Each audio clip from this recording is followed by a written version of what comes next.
Pinuri ni U.S. Secretary of State John Kerry ang mga kababayan nating nasalanta ng bagyong Yolanda dahil sa ipinakita nilang katatagan.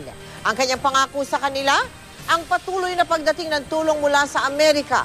Tutulong din daw ang Amerika para mapalakas ang ating seguridad pangdagat. Nakatutok si Teresa Andrada.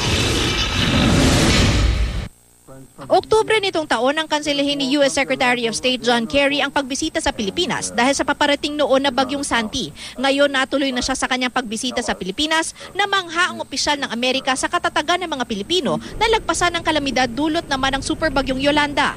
I have really always marveled at the amazing spirit of the Filipino people. And I've come to know it. I know something about it. First of all, we obviously, all of us in the world, marveled at the remarkable resilience and strength of the Filipino people in responding to the terrible devastation of Typhoon Yolanda. Mr. Secretary, the world has seen your strength and the strength of your people, and we admire it. Nangako si Kerry, patuloy na tutulungan ang Pilipinas na bumangon mula sa unos ni Yolanda. I reassured the Foreign Secretary of the United States' commitment to stand by the Philippines as they go through the process now of the recovery and the reconstruction.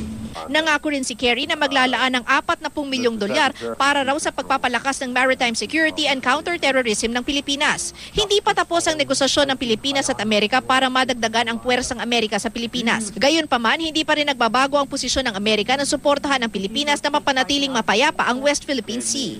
The United States strongly opposes the use of intimidation, coercion, or aggression to advance territorial claims. I think what's important, folks, is to, lower the intensity, avoid the provocations, work through international law, and for the claimants to stay united and to press international law as the means of resolving this.